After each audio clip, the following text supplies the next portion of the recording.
penerang bagi kalian, bagi umatku. Tapi nanti di yaumil qiyamah akan ada orang-orang yang tidak bisa melihat cahayaku. Akan ada orang-orang yang tidak mendapatkan cahayaku. Maka Ummu Aisyah bertanya lagi, siapa ya Rasulullah? Mana mungkin cahayamu ini terang sekali. Rumah yang tadinya gelap, begitu engkau masuk rumah ini menjadi terang. Cahayamu ini menyilaukan. Bagaimana mungkin ada orang di yaumil qiyamah nanti gak bisa mendapatkan cahayamu, gak bisa dengan matanya melihat cahayamu? Siapa mereka ya Rasulullah? Maka Rasulullah SAW menjawab, mereka adalah orang-orang yang pelit. Orang yang pelit yang bagaimana ya Rasulullah? Apakah pelit bersedekah? Tidak. Tapi orang yang pelit itu mereka, di saat namaku disebutkan, mereka tidak menjawab salamku. Itu orang yang pelit. Maksudnya gimana sih? Paham gak kira-kira? Hah? Paham ya? Biasanya kalau para ulamanya, para ustaz, para ustazahnya di mukadimah sholawat dan salam untuk baginda Nabi Muhammad. Nah, itu. Ini bukan orang yang pelit, insya Allah dapat cahayanya Nabi Muhammad SAW. Karena ada sebagian orang saat saya mengisi tausiah, ya, di luar kota, begitu saya menyebut begitu, hening sekali. Gak ada yang menjawab. Saya masih baik sangka, oh mungkin gak kedengeran suara saya. Saya kencengin lagi, saya ulang 2 kali, masih hening, gak ada yang jawab. Mulai sedih saya, mulai kesel. Katanya umat Muhammad, katanya pengen dapat syafaatnya, katanya pengen dapat cintanya. Tapi nama orang yang dicintai tidak dijawab. Cuek. Saya ulang lagi ketiga kali, masih hening, baru saya marah. Bukan marah, kesel. Katanya pengen dicintai sama Nabi Muhammad, katanya pengen dapat syafaatnya, tapi nama orang yang dicintai saat disebutkan kita cuek, diam aja. Ada yang mainin handphone, ada yang enggak, ada yang balas jawab. Ini tahu atau nggak tahu atau pura-pura nggak tahu. Akhirnya begitu dijelaskan jawabannya dalam hati, Bumi nggak bisa jawab dalam hati. Ibu punya suami, saat dinikahi sampai punya anak, suami gak pernah bilang, "Ma, I love you." "Ma, papa sayang sama Ma." Kira-kira ibu curiga gak di suaminya dinikahi ibu cinta atau enggak sih? Suatu saat ibu tanya, Papa tuh selama nikah sama Mama, kok Mama gak pernah dengar ya Papa bilang sayang, Papa bilang I love you. Tuh suaminya jawab dalam hati, Ma. Pasti ibu marah, gak kedengeran, marah Mama tahu kalau dalam hati. Begitu juga sholawat, begitu juga jawab salam ya, kepada orang yang mencintai kita lebih dari mencintai. Rasulullah mencintai kita, mencintai ibu-ibu, mencintai kalian lebih dari suami mencintai kalian, lebih dari orang tua kalian mencintai kalian. Itu Rasulullah sanggup mengorbankan apapun demi kita. Bahkan tahu suatu malam saat Rasulullah istirahat di rumah istrinya Ummu Aisyah, lalu saat Ummu Aisyah terbangun dari tidurnya, tidak didapati Rasulullah ada di sebelahnya. Ummu Aisyah mencari kemana Rasulullah. Ternyata Rasulullah ada di masjid sedang melakukan sholat malam, ditungguin oleh istrinya. Sampai selesai sholat, Ummu Aisyah bertanya, "Ya Rasulullah, tidurlah ya Rasulullah, engkau ini manusia mulia, kapan engkau istirahatnya, tidurlah ya Rasulullah." Apa jawab Rasulullah? "Jika aku tertidur lelap, bagaimana keadaan umatku di yaumil qiyamah nanti? Tapi ya Rasulullah, engkau ini gak punya dosa. Aku perhatikan satu malam ini engkau sholat hampir 1000 rakaat. Engkau sholat bertobat kepada Allah hampir 100 kali tobat, membuat kakimu bengkak ya Rasulullah. Padahal engkau gak punya dosa ya Rasulullah."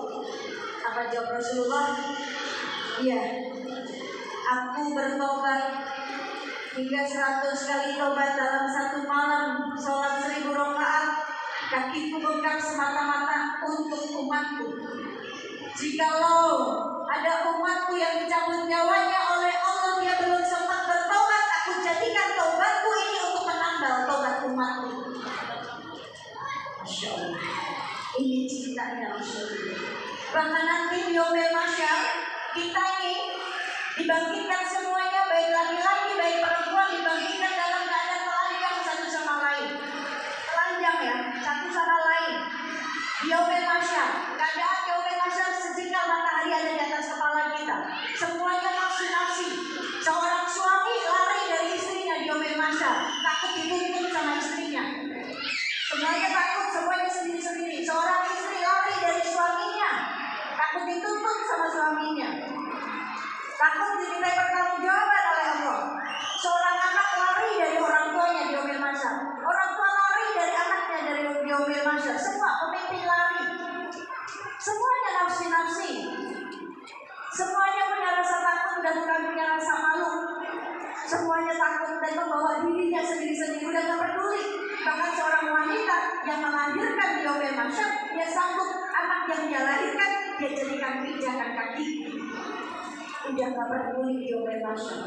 Udah gak ada yang saling satu sama lain saling peduli, semuanya nafsi-nafsi. Suami gak cari istri, istri gak cari suami, anak gak cari orang tua gak cari anak. Semua saling lari satu sama lain. Bahkan Nabi Musa, Nabi Isa semua meminta perlindungan, naungannya baginda Nabi Muhammad SAW.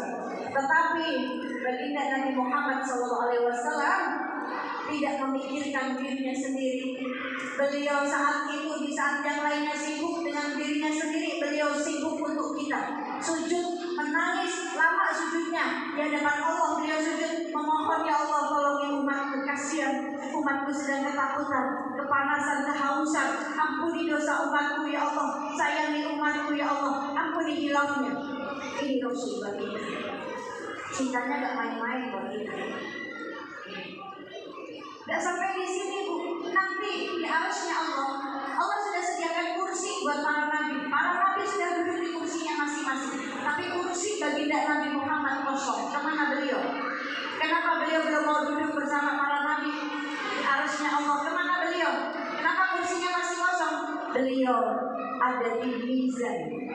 Mizan tempat timbangan amal buruk kita, amal kita. Beliau di situ negosiasi sama Allah buat nolongin kita. Itu beliau yang cintanya luar biasa buat kita, gak main-main. Maka ibu-ibu, istilah adik-adik semuanya, yuk jadilah manusia yang bermanfaat. Ya. Bantu dakwahnya Nabi. Bantu dakwahnya Nabi gak harus seperti ini. Karena Nabi sudah berkorban buat kita. Nabi mati-matian pengen bertemu dengan kita. Nabi rindu pengen kita semuanya kumpul di surga. Bahkan Nabi pernah bertanya kepada para sahabat, wahai sahabatku, kalian semuanya, apakah kalian tahu siapa manusia yang mulia itu? Sahabat bertanya, tentunya engkau yang paling tahu ya Rasulullah, siapa manusia yang paling mulia itu. Lalu Rasulullah menundukkan kepalanya bersedih dan menangis. Dan Rasulullah mengatakan, manusia yang mulia itu adalah umatku. Umatku. Mereka yang sudah mencintai Allah. Mereka yang tidak pernah melihatku, tidak hidup bersamaku, tetapi mereka beriman kepadaku. Mereka menjalankan apa yang aku kerjakan, padahal mereka tidak pernah melihatku. Itulah manusia yang mulia. Siapa? Kita. Aku rindu dengan mereka. Aku ingin nanti mereka bertemu denganmu di surga. Ini kitab yang disebut oleh Rasul manusia yang paling mulia itu kita. Ya, kita nggak pernah melihat Rasulullah kecuali yang sudah pernah dimimpikan. Kita nggak hidup di zaman Rasulullah, nggak pernah ngerasain susahnya Rasulullah seperti apa, sedihnya seperti apa.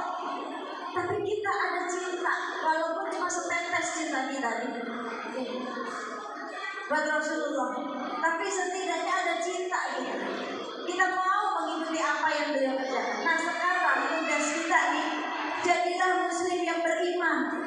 Jadilah muslim yang nyenangin hatinya Rasulullah.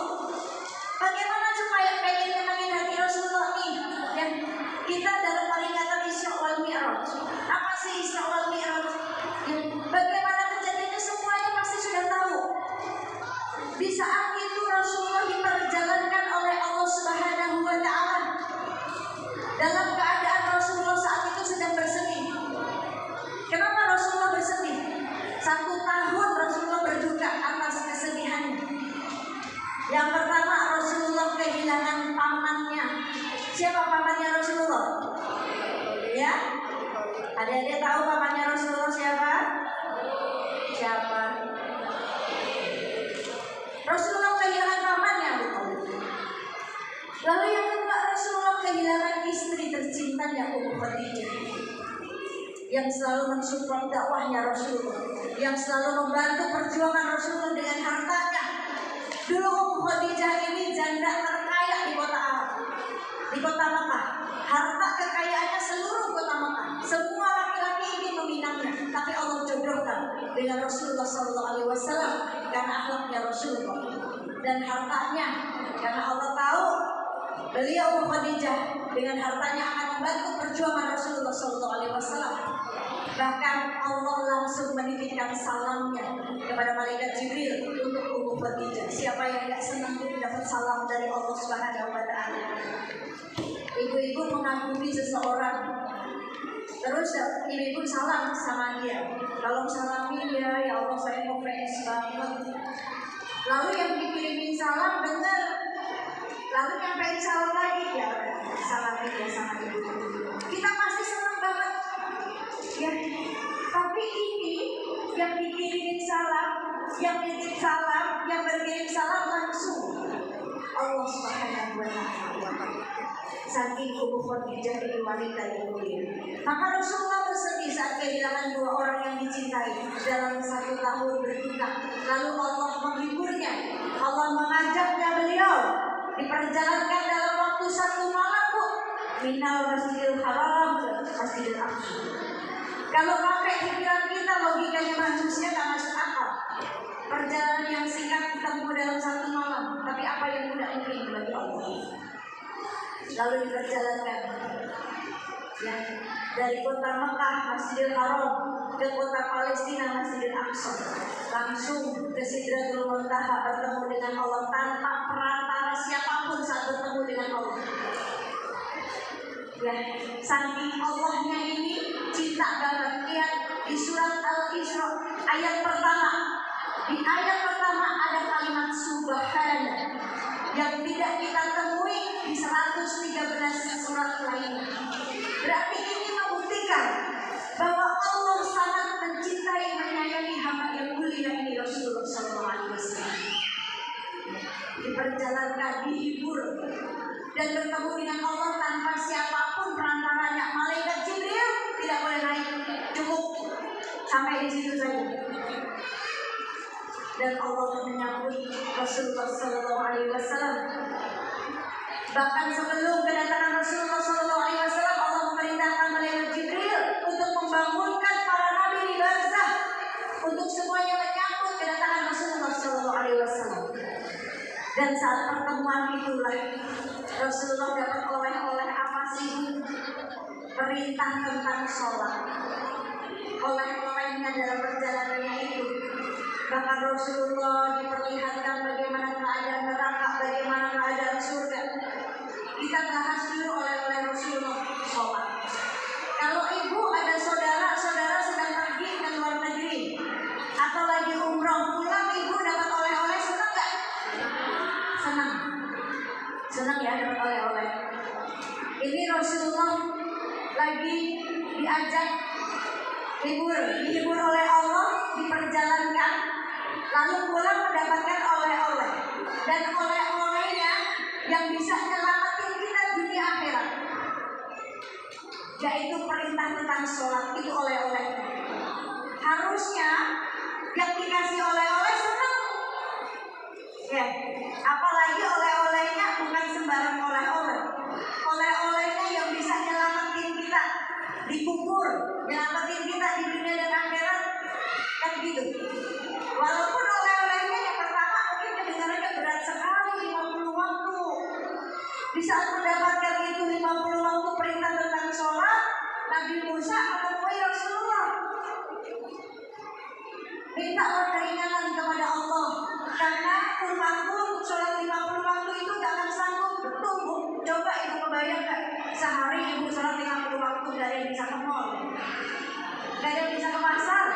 sehari sholat 50 waktu. Maka Rasulullah menemui Allah untuk meminta keringanan yang akhirnya dari 50 waktu menjadi 5 waktu. Bertemu Nabi Musa lagi, Nabi Musa mengatakan minta keringanan lagi. Umatku gak akan sanggup karena aku sudah coba dengan umatku. Karena beliau tidak enak, sudah dikasih keringanan dari 50 waktu jadi 5 waktu, diskonnya banyak banget. Masa harus minta keringanan lagi? Akhirnya tugasnya sholat 5 waktu. Harusnya yang dikasih oleh-oleh ini senang. Udah dikasih 5 waktu masih ada yang gak mau sholat. Betul apa betul? Masih ada yang tinggalin sholat. Masih ada yang beralasan aku sibuk dengan hartaku, jadi gak punya waktu buat sholatku. Nabi Sulaiman, Nabi yang terkaya di dunia, tapi sholat. Kita siapa? Baru juga punya Ferrari, baru juga punya rumah gede, baru juga punya perusahaan, paling juga 2 perusahaannya, kan gitu. Ada yang gak sholat karena sibuk kerja. Nabi Yusuf budak, tapi masih sholat. Ada yang gak sholat alasannya sakit, gak bisa bangun, uratnya kejepit.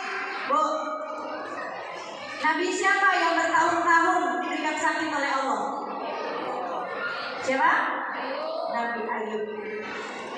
Nabi Ayub 11 tahun, 20 tahun menderita sakit, tetapi masih sholat. Ya. Lalu siapa kita? Dijamin masuk surga juga belum? Mendapatkan gelar radhiyallahu anhu juga belum? Radhiyallahu anha juga belum? Kalau mereka sudah dapat gelar dari Allah, radhiyallahu anhu, radhiyallahu anha. Nah kita dapat gelar belum, dijamin masuk surga juga belum, masih berani banget untuk gak mau sholat. Maka yuk, buat kalian semuanya, adik-adik salehah, ya. Kenapa satu tips supaya kalian mudah banget sholat, gak ninggalin sholat. Sholatlah jangan karena umi, sholatlah jangan karena bunda kalian, sholatlah jangan karena disuruh ayah atau bunda kalian di rumah atau guru-guru kalian.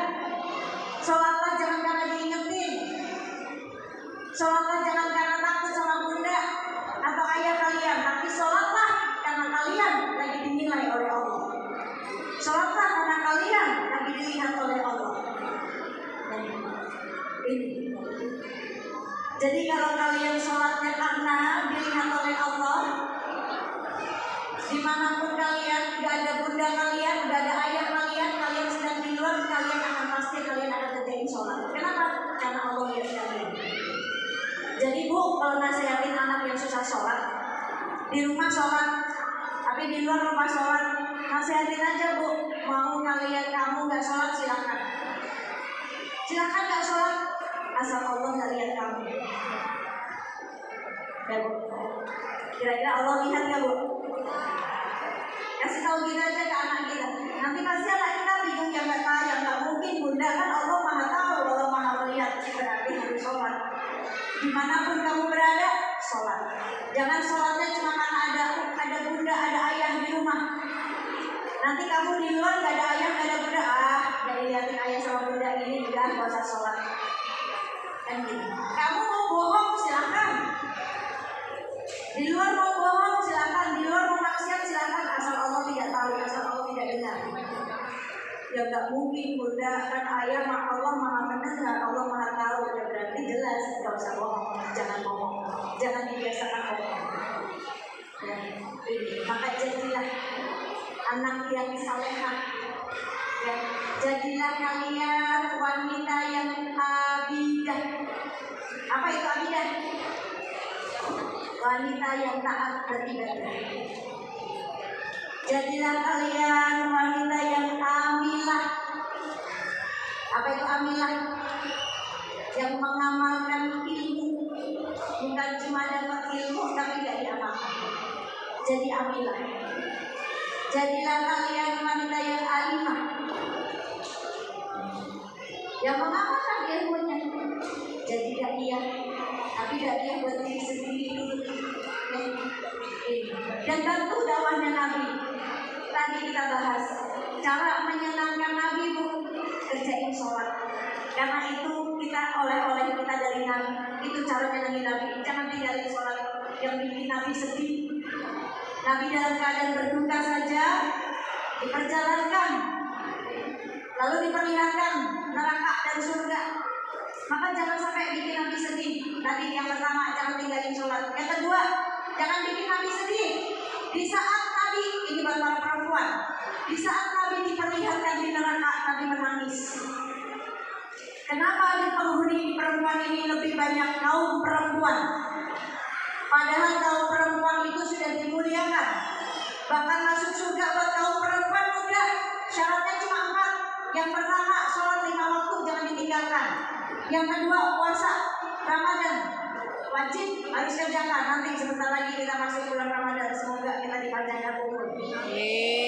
Yang ketiga, menjaga kehormatan suami.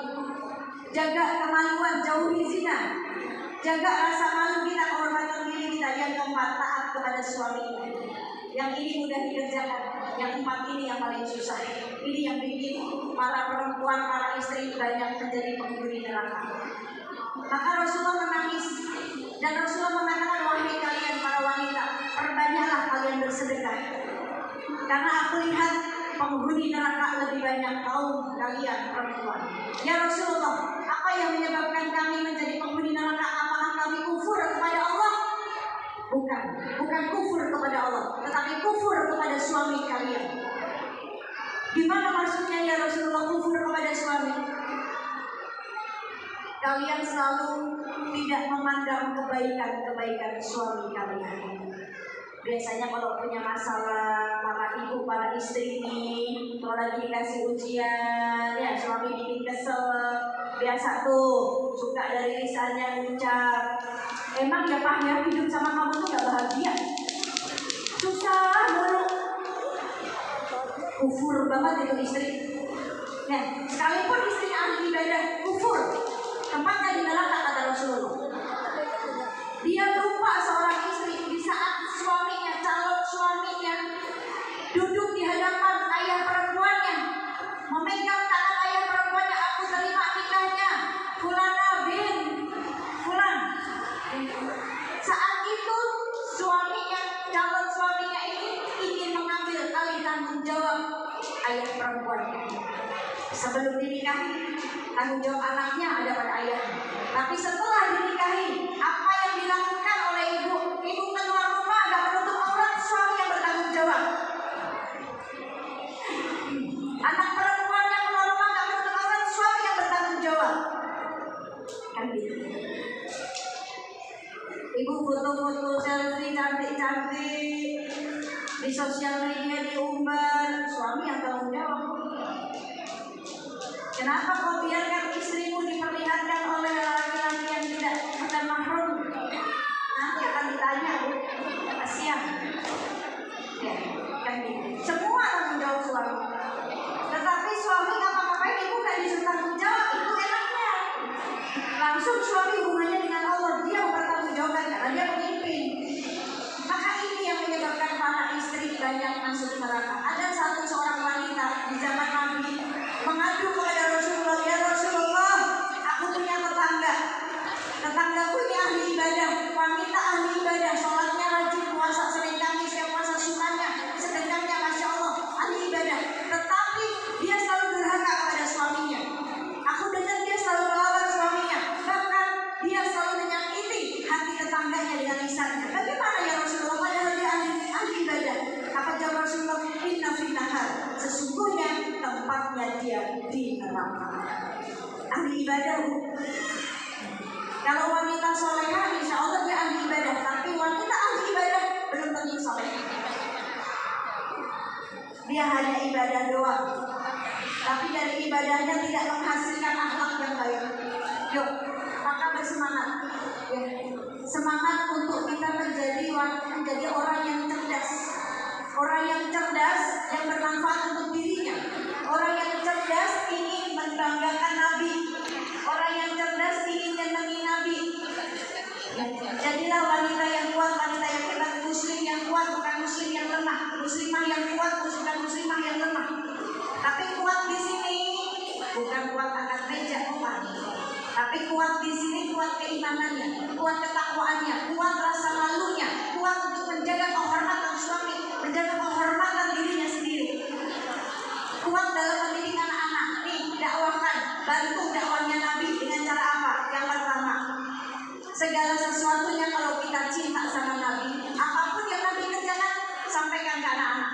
Ikuti, bahkan sampai ke kamar mandi kita harus bawa Nabi. Maksudnya gimana Umi ke kamar mandi bawa Nabi? Nabi masuk kamar mandi pakai kaki kiri. Sampaikan ke anak-anak, dakwahkan ke anak-anak. Itu cara bantu dakwahnya Nabi. Buat diri kita yang nggak tahu, mulai kerjain. Oh, Nabi masuk kamar mandi pakai kaki kiri. Para ulama, Bu, ulama yang cinta sama Nabi, ulama yang takut sama Allah, di saat masuk kamar mandi terlanjur pakai kaki kanan, beliau keluar lagi dan istighfar sebanyak-banyaknya. Ini Nabi keluar kamar mandi pakai kaki kanan. Nabi keluar kamar mandi pakai kaki kanan.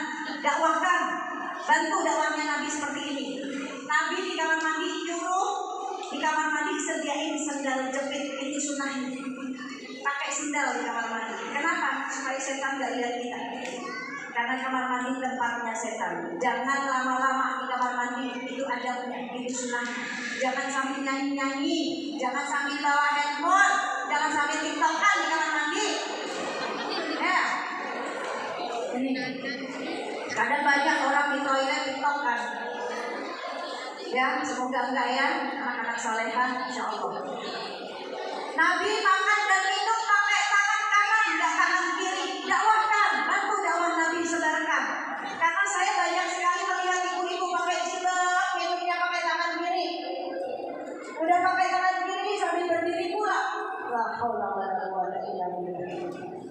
Nabi makan dan minum pakai tangan kanan. Kalau sahabat melihat ada orang makan dan minum pakai tangan kiri, langsung disenggol supaya tumpah, supaya makanan dan minuman tidak masuk. Kenapa? Karena setan makan dan masuk makan dan minum pakai tangan kiri. Maka makanan yang dia makan adalah makanan yang setan. Mau bilang-bilang. Dakwahkan ke anak-anak. Nabi makan dan minum sambil duduk. Dakwahkan, bantu dakwahnya Nabi. Nabi mengajarkan sebelum tidur kamu tuh bantu sebarkan dakwahnya Nabi seperti ini. Ajarkan ke anak-anak. Kan gitu. Nabi mengajarkan kalau kita punya anak yang kecil-kecil, ajari mereka sholat.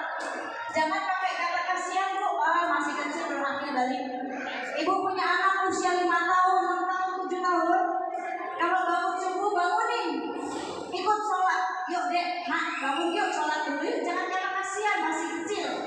Kasihan mama kalau mereka nanti sudah akil balik, mereka susah bangun sholat subuh. Kenapa? Karena tidak dibiasakan oleh bundanya. Sama ayahnya juga gitu. Saat punya anak kecil, usia 5 tahun, 4 tahun, 6 tahun, ayahnya sholat ke masjid, ajak bangunin. Nah, yuk ikut ayah sholat. Biar dia lihat kebiasaan ayahnya. Saat ayahnya sedekah subuh, biar dia lihat kenapa memorinya masih kuat buat mengingat. Nanti dia akan ingat, oh dari kecil ayah bundaku selalu mengajarkan ini. Setiap pagi bangun subuh, sedekah subuh. Nanti saat dia menjadi seorang suami, dia akan ajarkan kepada anak laki-lakinya. Nanti saat dia menjadi seorang ibu, dia akan ajarkan kepada anak perempuannya. Ini cara bantu dakwahnya Nabi. Insya Allah. Baik ibu yang dirahmati oleh Allah, ini saja yang bisa saya sampaikan. Kurang lebihnya saya mohon maaf.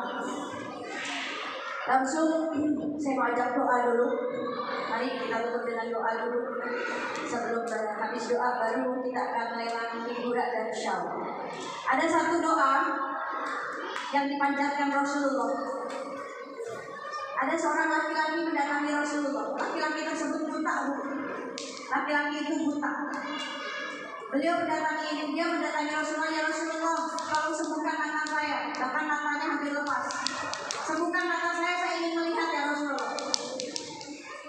Melalui tanganmu ya Rasulullah, mujizatmu. Aku ingin sembuh. Maka Rasulullah meminta dia untuk ambil wudhu. Ya sudah, kamu pergi ambil wudhu lalu datang kemari. Setelah dia ambil wudhu, Rasulullah mengajarkan, kamu baca doa ini, kamu ikuti, kamu minta sama Allah. Di saat nanti kamu baca doa ini, minta hajatmu sama Allah. Dan setelah baca doa ini dituntut oleh Rasulullah SAW, Rasul tempelkan tangan Rasulullah ke matanya dan atas izin Allah matanya bisa melihat. Maka saya mau ajak ibu-ibu untuk membaca doa ini supaya hajatnya ibu-ibu dikabulkan. Karena kita sampai ke Allah itu bukan karena doa kita, yang menyampaikan diri kita kepada Allah, keridoannya Allah, kasih sayangnya Allah, karena kita punya Nabi Muhammad SAW. Baginda Nabi adalah pembuka doa kita, penyampai doa kita. Ya. Dan Allah malu untuk tidak mengijabah doa hambanya kalau di dalam doa tersebut terselip nama kekasihnya, baginda Nabi Muhammad SAW. Astaghfirullahaladzim, astaghfirullahaladzim, astaghfirullahaladzim, alladzi la ilaha illa huwa rahmanur rahim, al-hayyul qayyum, alladzi la yamutu wa atubu ilaihi rabbi ighfir. Astaghfirullah lil mu'minina wal mu'minat, astaghfirullah lil mu'minina wal mu'minat. Ya Allah ya arhamar rahimin, farij 'alal muslimin, ya qawiyyu ya matin, ya dzal jalali wal ikram, la ilaha illa anta subhanaka inni kuntu minaz zalimin. Bismillahirrahmanirrahim. Alhamdulillahi rabbil alamin. Allahumma shalli 'ala sayyidina Muhammad wa 'ala ali sayyidina Muhammad wa sahbihi wa sallim. La ilaha illallah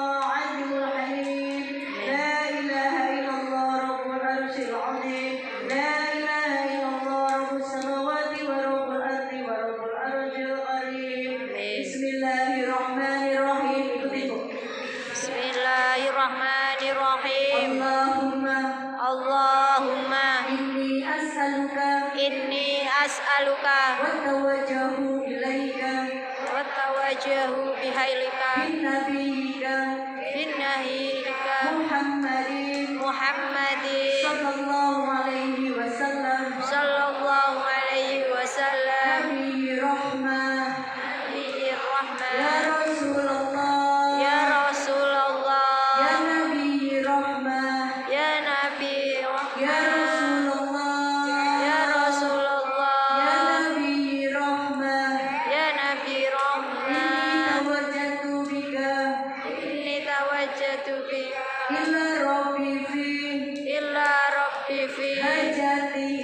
hajatihi.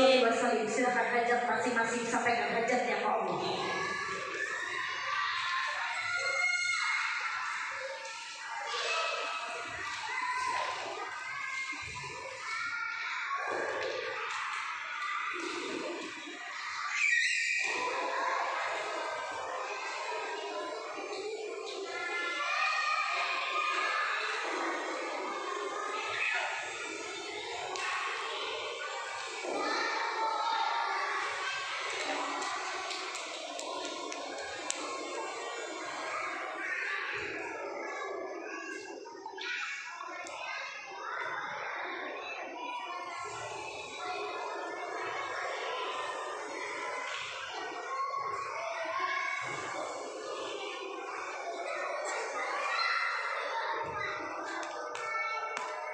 Wassallallahu ala sayyidina Muhammadin wa ala alihi wa sahbihi wa sallam. Subhana rabbika rabbil izzati amma yasifun, wa salamun alal mursalin, walhamdulillahi rabbil alamin. Subhanallahi wa bihamdihi, adada khalqihi wa ridha nafsihi wa zinata arshihi wa midada kalimatihi. Bismillahil Fatihah.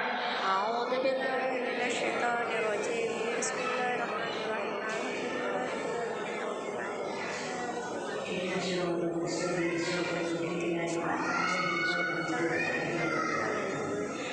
Ibu-ibu yang dirahmati oleh Allah yang terakhir, saya bersama tim KRP ingin mengajak ibu-ibu semuanya untuk membantu saudara-saudara muslim kita yang ada di Palestina, yang ada di Syria, yang ada di Turki, yang saat ini mereka sedang terkena musibah. Ingat, muslim dengan muslim yang lainnya satu tubuh. Jika yang satu sakit, kita harus merasakan sakitnya. Kali ini saya akan mengajak ibu-ibu untuk berdonasi.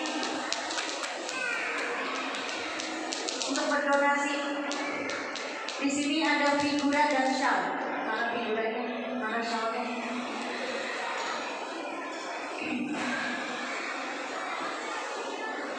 Boleh lihat ibu lagi. Bu, sebentar ya. Saya ingin ibu-ibu ini tahu. Ini adalah tempat di mana Rasulullah dimi'rajkan, di Masjidil Aqsa. Yang ini, yang kubahnya warna kuning, ini namanya Dome of the Rock.